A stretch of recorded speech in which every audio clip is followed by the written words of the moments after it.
Il y a une procédure qui est liée à l'importation des denrées alimentaires.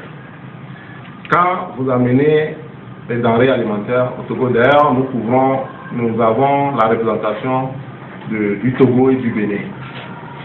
Donc, au Togo, par exemple, quand vous amenez des denrées alimentaires, vous devez vous adresser au ministère de l'Agriculture. Mais avant d'arriver au ministère de l'Agriculture, vous devez produire l'échantillon du produit que vous voulez commercialiser.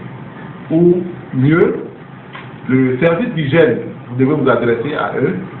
Ils viennent eux-mêmes pour faire un prélèvement du produit que vous comptez mettre sur le marché.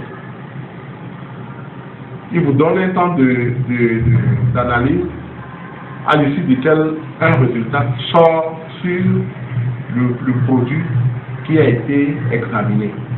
Et au niveau du service d'hygiène, les analyses sont microbiennes.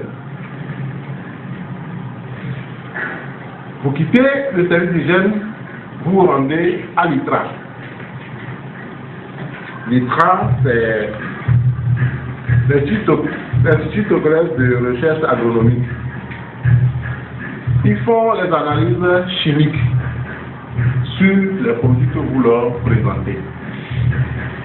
Quand vous obtenez votre bulletin d'analyse, votre analyse au niveau du service d'hygiène, vous le présentez à l'ITRA. Quand eux ils finissent leur analyse, ils joignent maintenant l'analyse chimique et biologique. Et c'est après ça qu'on vous délivre un certificat de salubrité sur le produit que vous voulez faire venir, que vous voulez commercialiser sur les territoires togolais. Ça ne s'arrête pas là-bas. Vous prenez et l'analyse du service d'hygiène et l'analyse de l'ITRA à laquelle vous ajoutez une demande de mise sur le marché que vous adressez au ministère du Commerce. Le ministère du Commerce, au regard des analyses obtenues, au regard du certificat de salubrité, vous délivre maintenant l'autorisation de mise sur le marché. Et c'est à cette seule condition que vous êtes autorisé à faire venir un produit dans le cadre de l'alimentation sur le territoire togolais. Au Bénin, par exemple, la structure en charge de ces différentes étapes que je viens d'énumérer s'appelle la CANA. Donc, nous sommes soumis à cette procédure-là et nous avons obtenu tous les documents indiqués dans ce domaine-là. Et c'est ça qui nous a permis de pouvoir mettre le produit sur le marché. Ça, c'est pour le début des activités. Mais à chaque cargaison que vous faites rentrer dans le pays, la cargaison part de l'usine avec un certificat phytosanitaire auquel s'ajoute encore le certificat d'origine du produit.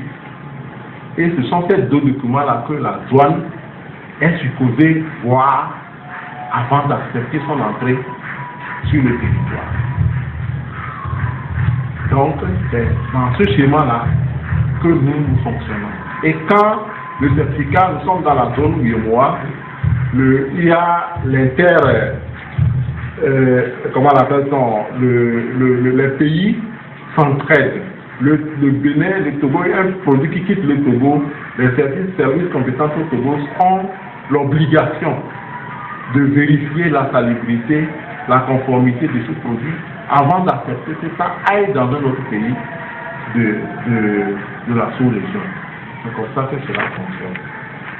Malheureusement, je suis sûr que nos détracteurs ne sont pas renseignés. Ils ne savent pas qu'il y a ces genres de procédures qui sont respectées. Sinon, je ne pense pas qu'ils vont se donner cette peine-là de faire ce qu'ils font.